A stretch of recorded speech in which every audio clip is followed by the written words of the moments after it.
Everyone. Today's session on thermal conductivity testing for next generation thermal interface materials. My name is Ari Hakimian. I'm an application scientist here at C-Therm. And later I'll also be joined by my colleague, Dr. Genesis Infante, who is actually the lab manager who runs our thermal analysis labs team. So today's session, of course, will be very TIM-centric. Talking a little bit about some of the areas of application, some of the challenges that exist in this space, and ultimately how thermal conductivity data can support development and research going forward. So going just to kind of introduce a couple points here, really in terms of the content of today's session, try to spread it out across a few different, areas of people that are dealing with TIMs. So everything from, of course, your TIMs formulators and developers is, these people that are, developing, iterating, trying to create new, better materials. Certainly there'll be some content that will be quite relevant for you folks.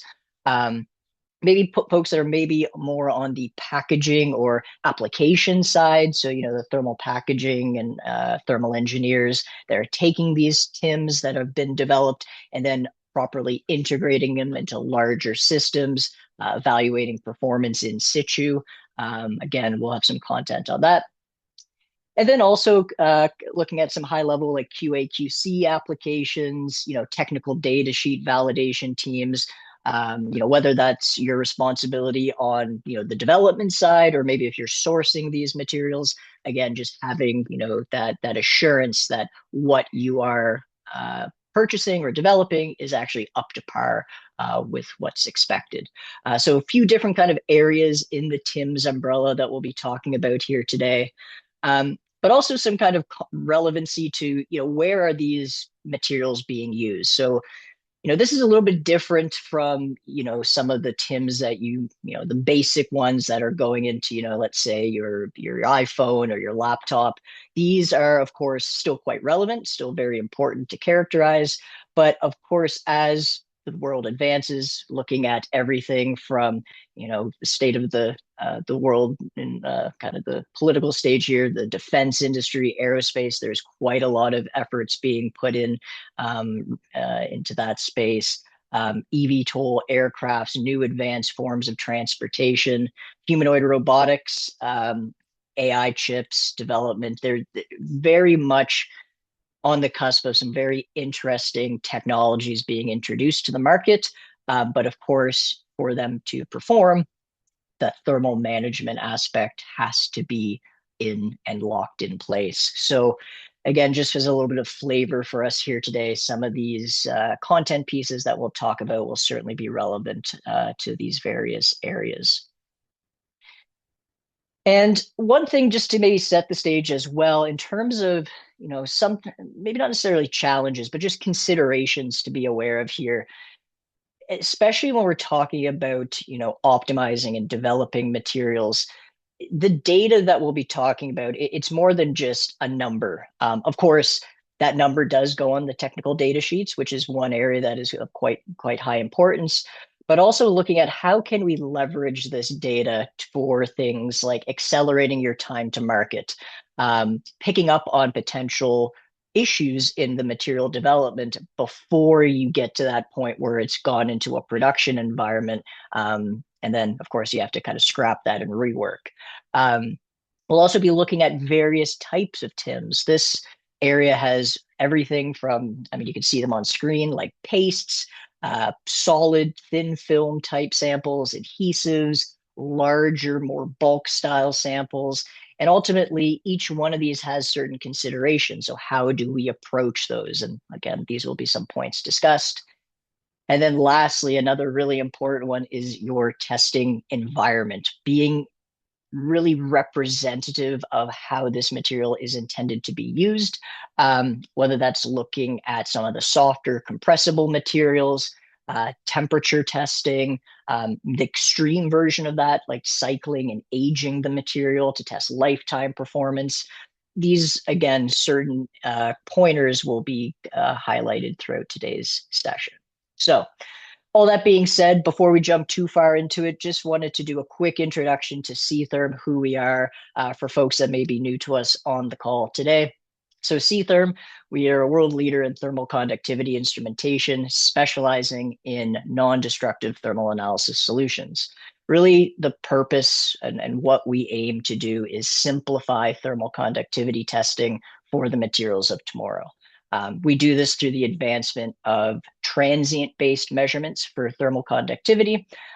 Transient will be the main focus of today's session, but actually Genesis will be coming in to talk a little bit about TIM testers as well. So you'll get a little bit of flavor for the transient space, as well as some of the work that's going on in the steady state instrumentation. Um, Looking at just, for folks that may be new, we do have a full list of testimonials on our website. I would highly recommend checking that out if you are interested to see and hear what folks are saying about their experiences with us. But I actually made this here, this kind of like pulling some of the main things we hear from our clients. And, as you can see, easy to use, fast testing, accurate data. These are all things that are, of course, highly desirable in any type of characterization space, but especially for TIMs, being able to simply take the materials, get the data, make sense of it. That's really the most important thing in understanding what's going on with your materials and how can you thus further improve that. But again, if you wanted to check out specifics on what some groups that we've worked with and what they had to say, definitely feel free to check out our testimonials page. So as a kind of quick agenda here, I'm going to go into a very brief introduction. I think at this point, many folks are quite aware of what TIMs are, what they do, but we'll talk about that a little bit just to set the stage. Again, talk about some of the considerations and challenges in TIM testing. I'll introduce our C-Therm Trident instrument, giving you kind of a very high-level overview of what it is and what it can do for you. But then really the meat and potatoes of today's talk will be in some of the application data. So a lot of this is, again, covering on a variety of different TIM types, different testing conditions, and how do we leverage this data in the best way. Like I said, Genesis will then be coming in to talk a little bit about the ZFW TIM tester, and we'll wrap things up with a Q&A. So starting things out, TIMs, these are by design in environments that are generating heat and we need to move it. So the TIM is essentially acting as a bridge between the heat generating component and your heat sink, or your component that is removing that generated heat. Now, the challenge and why TIMs are required here is that between whether it's that initial kind of heat generating device and a lid, or kind of a more kind of simple setup with just the heat generator and the heat sink, there is imperfect contact between those two components. And what the TIM is doing, it's filling the gap, ensuring that the heat that's being generated isn't going to build up at that interface, result in, of course, overheating. That leads to performance decreases. It is something that is there to improve heat transfer. And again, especially when we're talking about some of these advanced function or advanced applications, whether it's AI, high performance computing, aerospace, whatever that may be, that power density, this is something that is continuously being pushed and pushed to develop better, stronger, more capable devices. But oftentimes the limiting factor is the thermal management system, and in this case, specifically the TIMs, which is why there's such a focus in this industry on getting high quality materials that effectively perform at the levels that are required, so those systems stay cool and operate within their specified thresholds. But again, depending on where you're coming from to talk about TIMs, you may have a similar underlying consideration around the thermal performance, but you might have slightly different questions. Again, maybe if you're on more of the formulation side, you are maybe looking to compare, batch 1 through batch 10 of a different iteration. How is my material, or how are the tweaks that I'm making affecting the end performance? Again, high throughput, being able to down select materials. Um, how can you more quickly identify those improvements? And also, of course, how can you identify those decreases in performance? So, not every formulation is going to be a winner. So, how can you very quickly and efficiently figure out what is your best option to move forward with? But again, maybe if you're not necessarily developing, but using the TIMs, you might be looking at the technical data sheets and, wondering about information that might not be there, like what kind of lifetime can I expect here? The technical data sheet gives you a baseline value, but how is it actually going to hold up in situ? These different, I'd say, areas center around the same theme of thermal, but again, some slightly different tweaks on the questions that you might be asking. And again, that's the focus of today's session. We'll be kind of covering both ends of the spectrum here. So going into some of these challenges, so I want to kind of introduce some of them, and then in the data we'll come back and actually essentially echo the answer to some of these.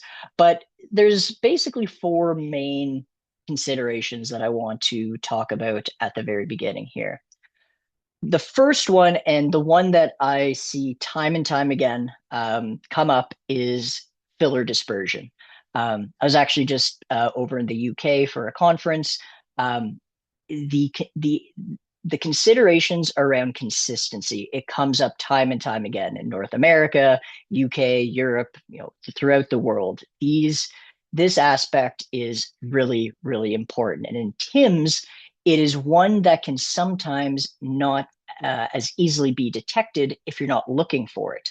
But it can come up and affect you once you're actually using the materials. So how this comes up is, of course, through non-uniformity.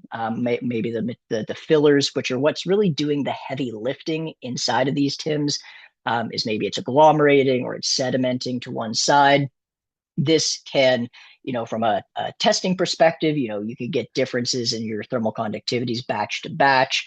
And taking just one singular measurement, and again, depending on which method you use, and we'll go into this further, some of these issues aren't as readily detectable, but there is a way to do it, and we'll talk about that. And of course, ultimately you want to be able to catch this early on so you don't have to go through all of that development, all that time and money to get to the end and then realize there's a fundamental flaw in the formulation or how that product is being mixed and dispensed. We want to be able to pick up on this early on. So this will be certainly one heavily focused on area in today's talk. The other one is, again, kind of talking about just the sheer variety of sample types. Again, maybe you're dealing with call it a millimeter or multiple millimeter thick pad, an adhesive or something that is not only acting as a thermal agent, but a mechanical one as well, bonding maybe one or multiple components together. Phase change materials, potting compounds, pastes, adhesives. These variety of materials all introduce, again, the same underlying requirement on getting good, accurate thermal conductivity data, but how you go about doing that, some of the considerations on your testing setup, which method is most appropriate. These are things that can be really important to nail down. So in that vein, talking about just the variety of material types, wanted to take a quick pause here before we go forward. My colleague Carter will be posting a poll here for everyone. If you wouldn't mind just taking a few seconds and answering, just curious, what types of TIMs are you guys working with? Or what are you interested in working with? Maybe it's just one format. Maybe folks are dealing with multiple formats. We'll give it a 10, 20 seconds here. I'm seeing some answers come in. Pretty good mix so far.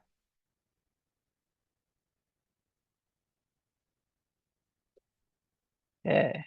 Let this go for another 4 or 5 seconds here.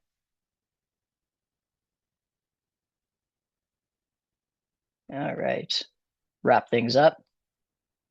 So I'm just going to share the results on screen with everyone. So yeah, no, fairly good mix. I think just looking here, so the pastes and the greases seem to be essentially tied for first with the thermal tapes and films. So yep.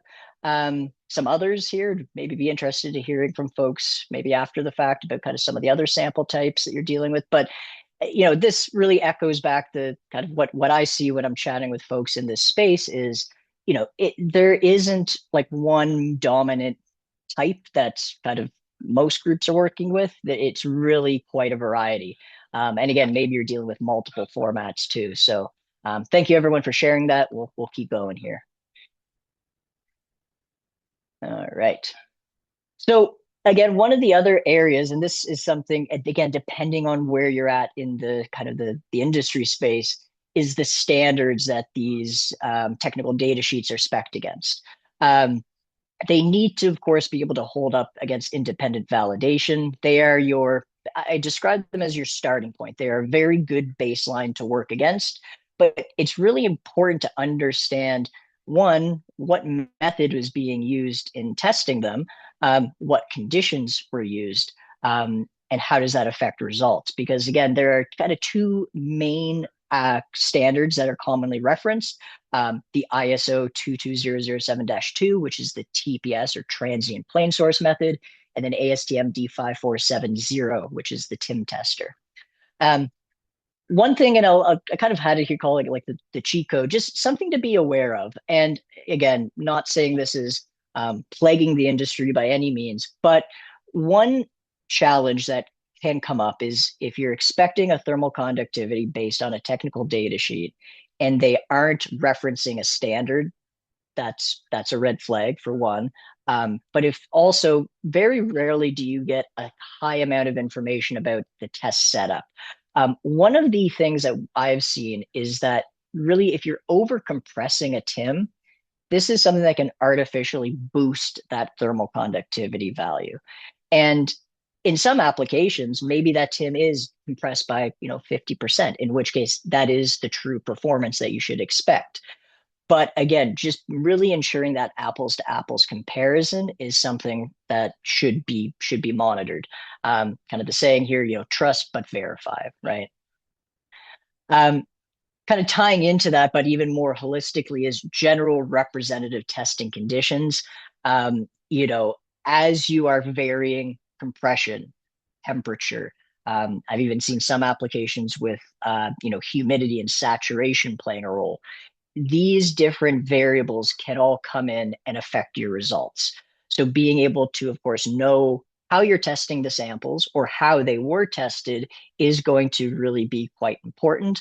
And again, it goes beyond just what's on the technical data sheets. There are, just as kind of a quick example, there's a few military groups that we've worked with over the past few months, few years. And, one of the requests that I saw come through was testing the thermal interface material under, I believe it was 80% or a very high relative humidity for about 2,000 hours.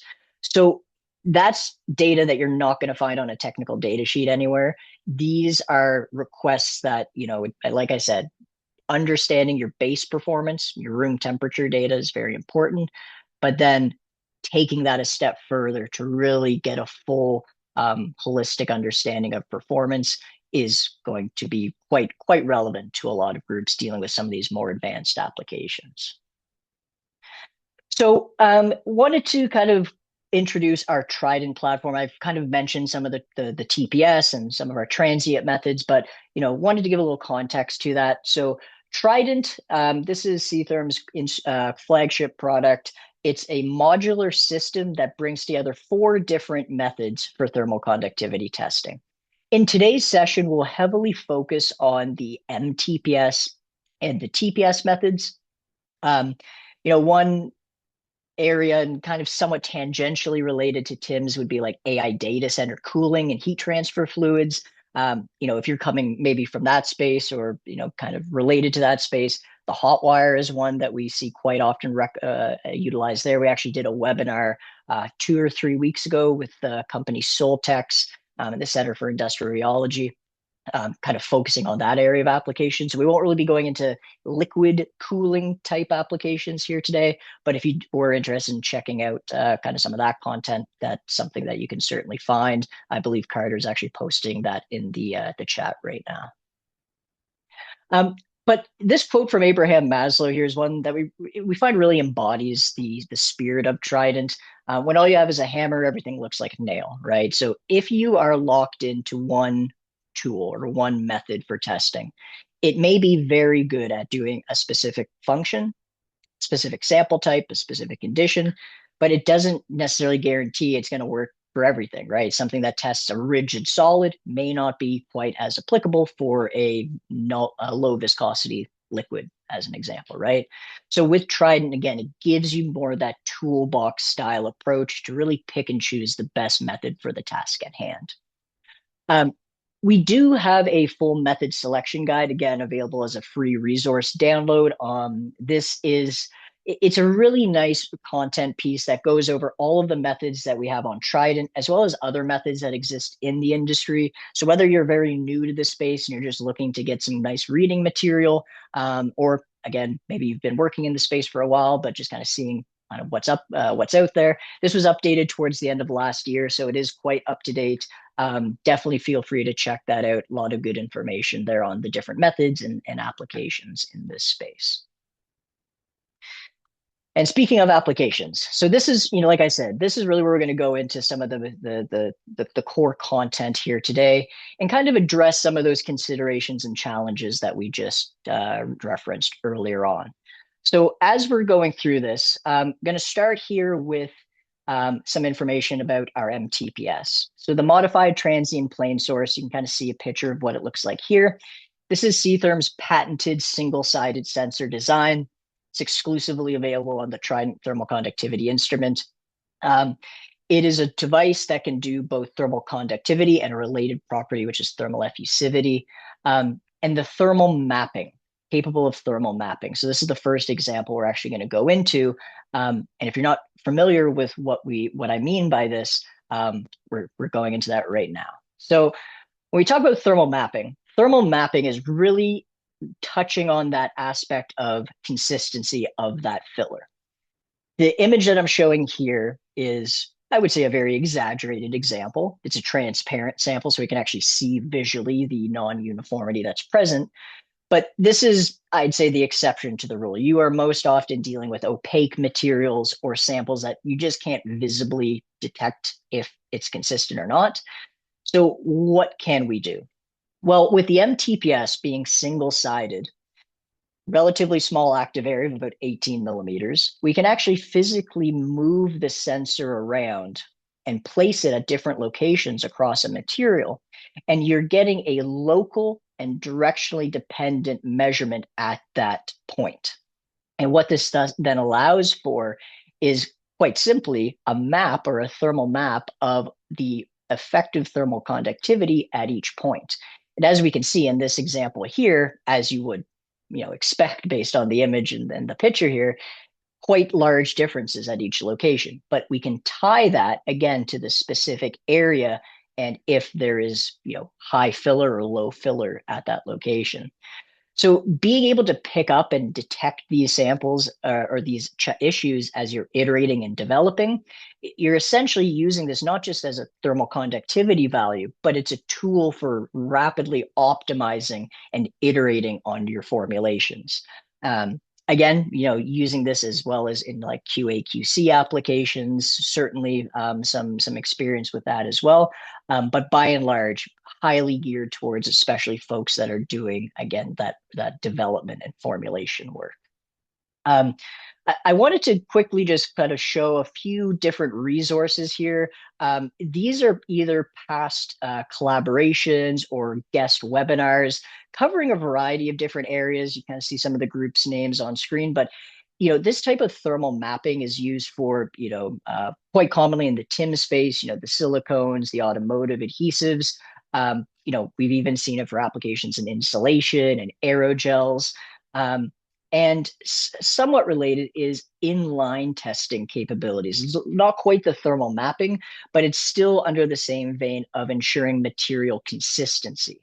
And I wanted to share this one. Again, this is all of these are available on the website. But I wanted to highlight this one for maybe some of the folks that are more in the production manufacturing environments. We actually did a collaboration with BD Tronic and Forvia Hella, and integrated our MTPS sensor into dispensing systems. And just kind of giving you this quick summary of what was found here, but essentially by doing this as a form of essentially immediate feedback control and reliability testing of these systems that are, in many cases operating 24/7, continuously pumping out, in this case, it was a 2K adhesive. So it comes into these larger systems. You can see the mixing head here. And the filler that is being pumped through that viscous paste, ensuring consistency at the point of dispensing, is something that is going to be really important there, because again, the amount of time and the cost to scrapping some of those, in production systems is orders of magnitude compared to what would cost to scrap, a singular R&D sample. So for both, kind of the lab scale as well as production environments, we have quite a history of working in this space, supporting groups in both cases. Some of the benefits that were noted here is, reduction of the downtimes, reduction of waste, reduction of scrap and rework, and also the wear and tear. So, being able to actually optimally dose the systems, a lot of these fillers or additives are quite abrasive. So, being able to actually detect when your system lifetime may start to experience some issues as well. Quite a bit of information can be gathered, again, using some of these sensors for more than just the thermal conductivity number, but also quantifying the overall performance of your system. So again, whether you're interested in kind of the R&D benchtop scale or more production style environments, if you have any questions, we'd be certainly happy to discuss further. So one of the other areas that we wanted to touch on is, again, just the different types of samples. And this kind of data set here was a collaboration we did with HB Fuller. Kind of the quick background here is, they're dealing with these thermal adhesives that have a 24-hour plus cure time. And essentially what, they came to us with this challenge is, well, we have to wait before we know if the tweaks and the modifications we did yesterday or the day before are actually helpful or not. So they're interested is, can we actually test the samples in the uncured state? And yes, you can, MTPS being one of the methods that can do both the cured and uncured format tests. And basically what we're able to show here is that the same sample in the uncured state compared to the cured state, there is a difference. It's not going to be the same value because that material is physically changing throughout that cure. But what this essentially allows for is understanding essentially a threshold of, if you can measure it uncured and establish essentially some type of correlation to where you expect that end final product to be, essentially it's again just cutting down 24 or 48 hours worth of wait time to get some insight, earlier on about how my material or how that formulation is going to perform. So, a lot of times, again, it's a cliche, but time is money. Being able to accelerate your, feedback on development by even just a few hours could save you quite a bit of money in the long run. So being able to test both cured, uncured samples, it's something that MTPS does quite well. And actually just wanted to maybe give you a quick kind of show and tell of how that works. Because if you recall from a few slides ago, the MTPS is a flat surface contact. So how do we test a non-solid sample? So I took this video here earlier. I'm just going to see if it's going to play for us. Maybe. Yep, there we go. So with the MTPS, there's what I have in my hand. There's the liquids and powder cell. So you can see it's just a small metal fitting that fits right over top of the sensor. And then it would then allow you to take that non-solid and fill it in. The top of the sensor, you can see there, it holds about 2 or 3 milliliters of volume. So, here I'm just kind of scraping. This is a quite viscous paste. This is it's a Wakefield 120. It's silicone based with I believe it's a zinc oxide filler inside of it. So basically just loading up the sample onto the sensor like so, and that's it. So the setup is pretty straightforward in terms of sample prep goes. There are some considerations that, of course, we could go into if you're looking to do, elevated temperatures or, testing some maybe less viscous materials or even more viscous materials. There are certain considerations there, but like you saw there, start to finish of your getting your sample ready to go, just a few seconds. So then you'd move into the software and the measurement. So this is just a quick screen grab. So before the measurement initiates, you can kind of see just the system goes into the stabilization period. Obviously, you have all your testing information up there on screen. You let it run through the process. It's very much plug and play, very hands off here. It's about 60 seconds start to finish between stabilization and actual measurement, and the delivery of the thermal input for the test is about 1 to 3 seconds. It's very quick. So we took 3 quick measurements here, 3 results averaging about 0.723 watts per meter Kelvin. And again, it was on a Wakefield kind of a compound here, spec value on the technical data sheet 0.73. So we were about 0.9% difference, which is, of course, very good agreement. Typically, most transient based approaches, you can expect upwards of plus minus 5%. In terms of the overall accuracy there. So, doing a test of something like this, start to finish, getting the sample on there, running the measurements, this was done in under 5 minutes, basically, right? So again, just that ease of use and simplicity in testing, just flagging that for you there. Now, of course, there are the other methods, and wanted to give a quick highlight here of the TPS or transient plane source. So this is quite a different style sensor. It's a double-sided design. It measures conductivity and also thermal diffusivity. Again, the big point here is that the ISO is one that we commonly see referenced on the technical data sheets. It has some advanced capabilities for not only kind of bulk materials, but also things like thin films, anisotropic samples, slabs, which are more thinner format, high K samples, CP utilities, and so on. So it's definitely, I would say, more of an advanced method to operate, but does carry some really nice capabilities across a variety of sample formats. And the example data that I want to share here is on some really novel materials. So these were carbon-based foils, pyrolytic graphite being shown here. And these represent some of the very high conductivity class of materials that exist on the market. The combination of high conductivity and thin format often present a challenge for your kind of more basic bulk mode or bulk style measurements.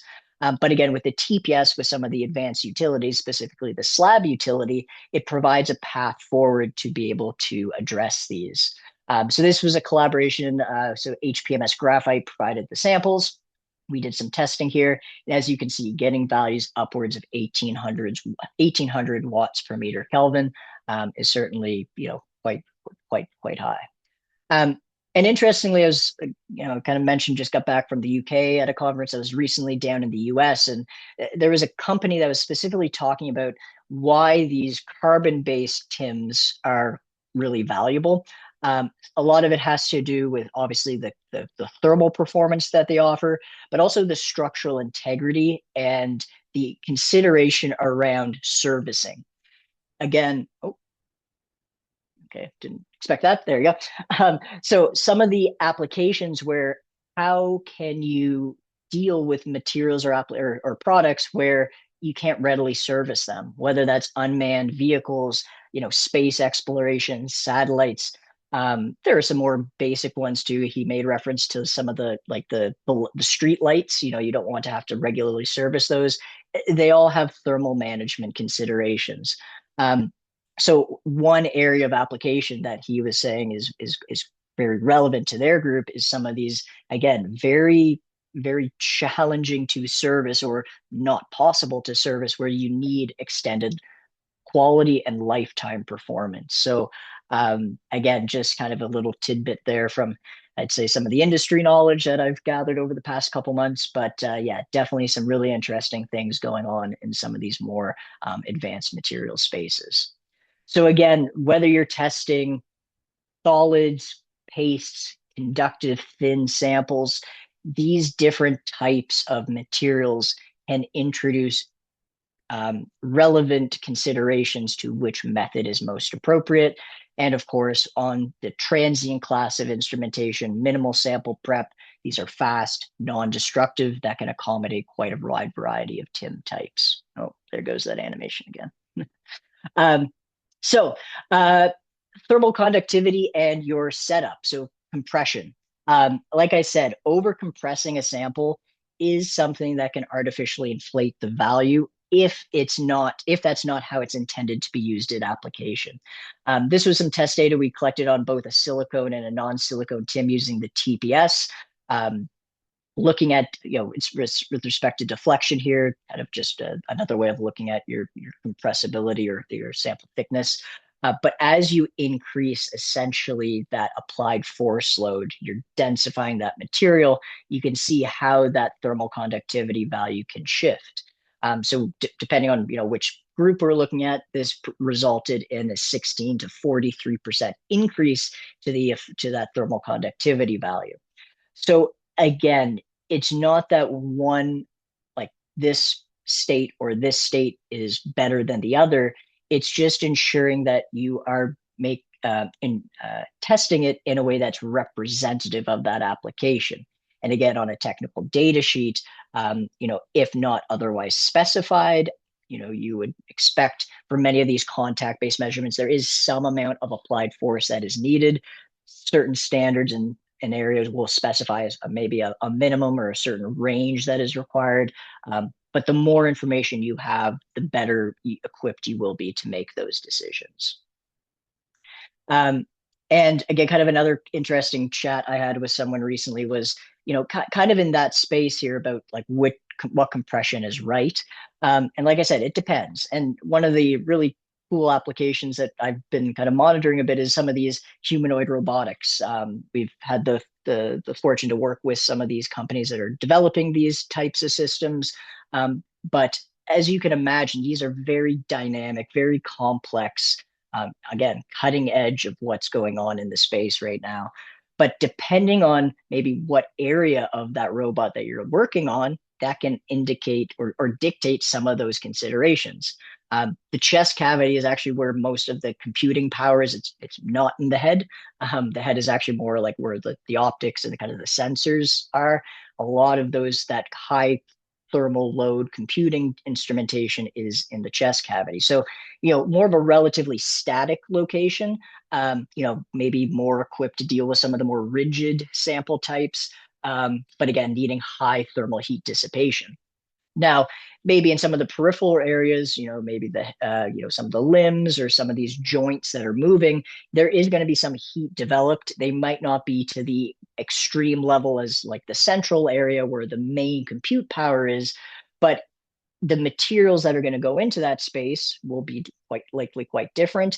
And also, the thresholds that they need to be able to withstand are quite different. So again, you can imagine something flexing back and forth, high dynamic movements. If you're needing to introduce a passive cooling system like a TIM in there in any way, how is that performance going to shift if it's bending or bowing or again, like slightly compressing during operation?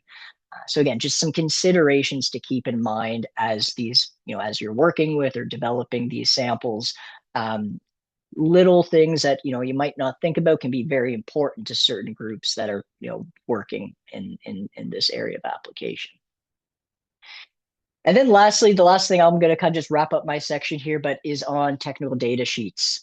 So I kind of mentioned it as we've gone through here, some of the considerations, but like I said, one of the main ones and one of the main draws a lot of groups reference, the groups that we work with in the transient space, is the TPS because of the ISO standard. this data that we collected here was on a TIM that was purchased here. I see the spec value was 2.0 watts per meter Kelvin. If ever you see the word hot disk or TPS or ISO 22007-2, synonymous for the same thing. It's the transient plane source method. So we purchased it, tested it with ours. Average K came in about 1.95 watts per meter Kelvin over 3 measurements. So, again, about 2.4% off of what the TDS value is. Again, well within that 5% accuracy range that you would expect. So again, being able to test according to the standard is quite important. But like I said, there's not just one. There are two standards really that dominate this space. And it comes to certifying against the right one. And which one is right, whether it's TPS or the TIM tester, ultimately what I've found is come down to what your supply chain is working with. Even in like automotive industries, there are certain, let's say, manufacturers that require one or the other, sometimes both, not as common, but one or the other, and they will not accept the one that they don't work with. So even though both methods are very commonly referenced, no one is universally, let's say, better than the other. Really, the main aspect comes down to, well, what are you getting requested for? What type of data are you being asked for? So this can, again, really dictate which method you need to be able to support in terms of your data collection.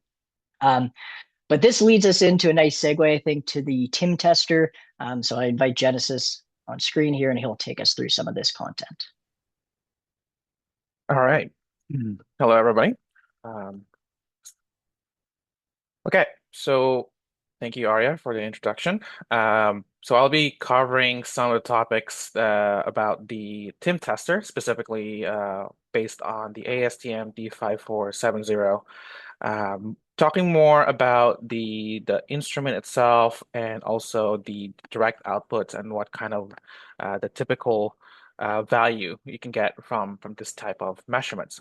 So first of all, showing your screen right there is the ZFW TIM tester.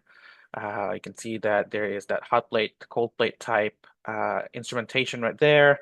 The TIM tester is a steady state method. It's a contrast to what we've been showing here, where we're focusing a lot on the transient methods. And another big contrast, fundamental contrast really, is that the TIM tester's main output is typically the thermal resistance, impedances, and the conductivity is typically calculated after the fact. Another thing is that thermal conductivity that are reported are typically apparent thermal conductivity or effective thermal conductivity, more so because of the nature of the method itself. There is thermal contact resistance that exists between the TIM's interface between the hot plate, cold plate, and the bulk material itself. So one of the quick highlight that I would like to cover with the ZFW TIM tester itself is this unique capability when it comes to measuring the thickness itself. So when most TIM testers out there commercially uses some sort of a gauge, the ZFW TIM tester uses a optical method in order to have this high resolution, high accuracy type of thickness measurements. And that would usually output into a high resolution, high accuracy thermal conductivity based on the thermal resistances and impedance measured. The specifications are all mentioned in this page right here, but I'd like you to kind of like focus on the fact that, we can measure this all the way to about 1 micron if need be using this technique.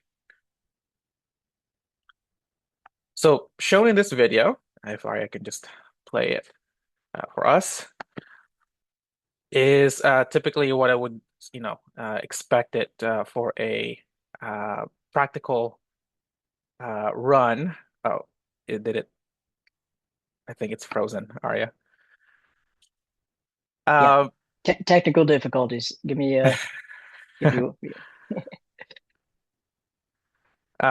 yeah, so just while we wait for Arya right there. So for the TIM tester itself, one of the few features that is, I'd say, a contrast again to the trident methods would be handling those bond line thicknesses and under very specific conditions, handling really thin or very high pressure type scenarios. So right there, that's the video playing right now.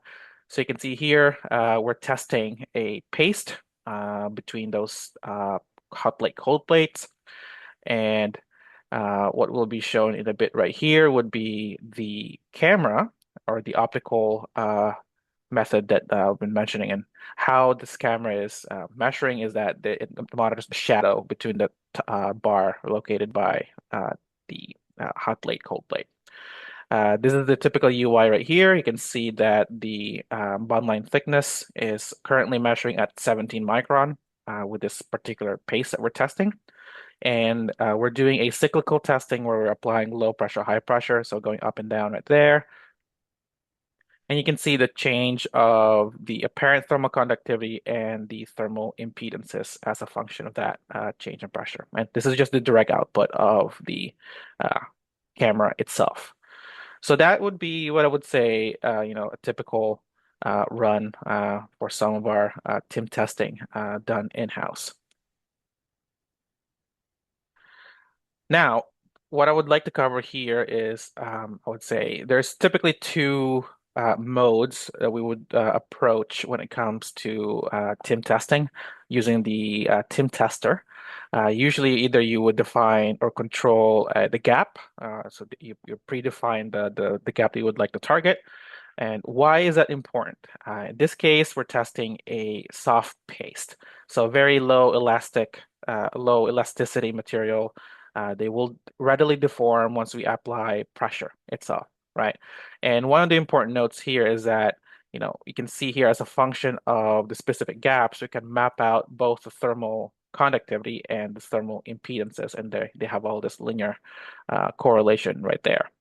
And this will have a direct correlation on the contact resistances, which I'll be showing in a bit. But typically for things that are non-elastic paste gels and even soft pads, what you would like to do is to do a gap-defined testing.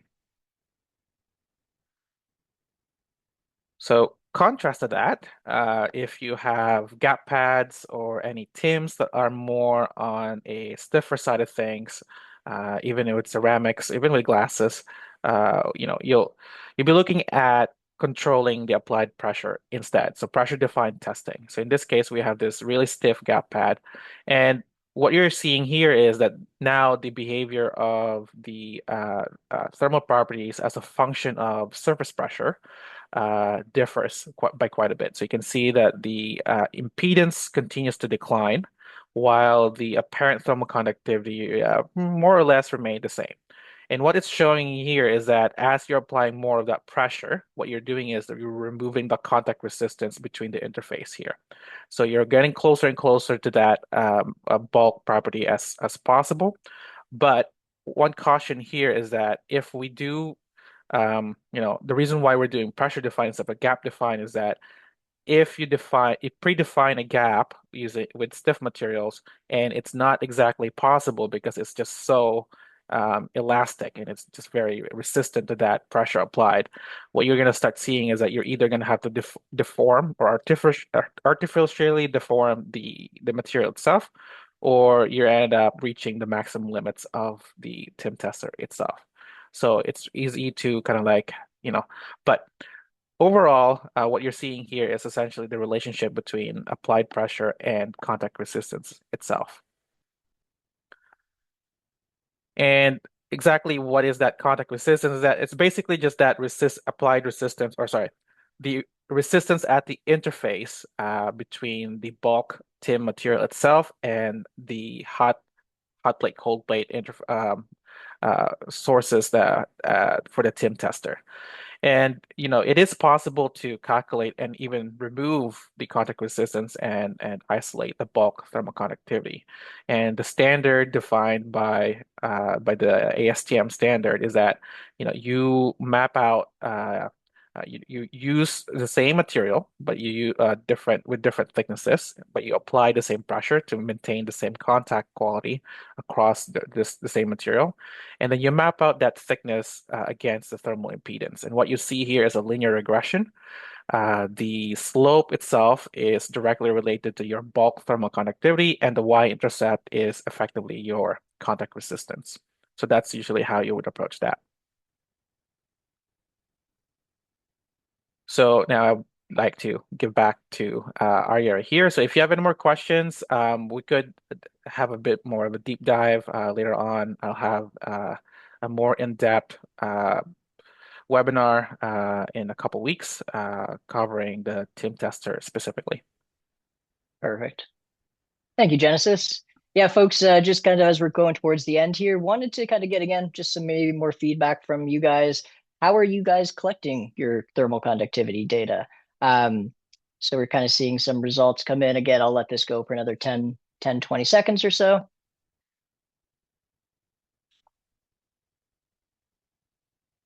All right, quite a few responses here. Thank you very much, everyone. All right, I think we'll go ahead and close this out in the next few seconds. All right. So yeah, quite an interesting mix of responses here. It's so about 50% doing over 50% doing in-house testing. I think maybe there's just kind of adding the percentages up here. Maybe a few double answers. Maybe a mix of in-house and third party. Maybe in-house and technical data sheets. It is it's interesting, and I always again relying on technical data sheets, it comes with the risk, right? I by and large often, I mean, that's what we do here. We'll get samples in and test them. It's always great when they line up, and that's a good kudos to the vendors who have good quality data and putting forward really good results. The challenge, oh, I need to share the results with you guys, sorry. The challenge really becomes is how, again, if there are issues that come up and if you don't know about them, that's of course where that inherent risk lies. So again, quite a big mix here. I will just say for folks that are currently maybe not testing the samples, hopefully this is something maybe you guys start to look into, and if so, again, we'd be certainly happy to be your resource to you folks. But either way, thank you everyone for the engagement there on those polls. I know we're coming up towards the end of the hour here, so just wanted to go into just kind of a little bit of an outro. So from C-Therm side, of course, the instrumentation, if this is something that you're interested in, we're happy to discuss that. But we do also offer all of our methods as well as other methods that exist in industry, like the TIM tester, to our testing services at thermal analysis labs. Whether it's thermal conductivity, other related properties, this is, we're happy to support your testing needs from that side of the area. And I will say one of the things that we do pride ourselves on is it's not just get the samples and give you the data and kind of then it's done. Our team, from the beginning of the scoping of the work all the way through the end, delivering the report, we will meet with you, go over the results, talk about any findings, go over those questions with you. So again, if this was of interest from either the CapEx side or the testing side, definitely feel free to reach out. As we've highlighted here, we are partnered with ZFW. We are the exclusive distributor for ZFW for the TIM tester, and as well as their high temperature heat flow meter in North America. So again, if you are interested in more of the steady state methodologies, this is something you'd be interested in, again, bringing in-house or doing some testing with, we're happy to support those discussions as well. And yeah, as we're going out, just wrapping things up, definitely, stay connected with us. We're on LinkedIn. We have a YouTube channel. We're posting a lot of content videos. I think Carter is going to be posting one little final poll here. This will be just kind of an anonymous poll, just trying to get a little bit of feedback. If you have a few minutes, just reply with any kind of thoughts on the webinar, the content that was presented. That'd be quite appreciated. I will say we'll leave this up for maybe 30 seconds or so, give some folks some time to answer. But at this point, we will be wrapping things up and going into the Q&A. I do see quite a few questions that have come in. I know we're at the top of approaching the top of the hour, so we will stay online past 3 for those that are interested in continuing that discussion. For the folks that do have to drop off, though, from myself and Genesis, really appreciative of your time today. Hope you guys found the content informative. And of course, like Genesis said, if the TIM tester kind of aspect of testing is really your key area of interest, I believe it's in 2 weeks, beginning of August, we will have a fully in-depth webinar solely focusing on the TIM tester. So definitely feel free to check that out. Okay, I'll end the poll there. Thank you for the folks that answered. And yeah, like I said, wrapping things up here, we'll go ahead and end the formal session, but stick around for the Q&A if that is of interest. Thanks, guys.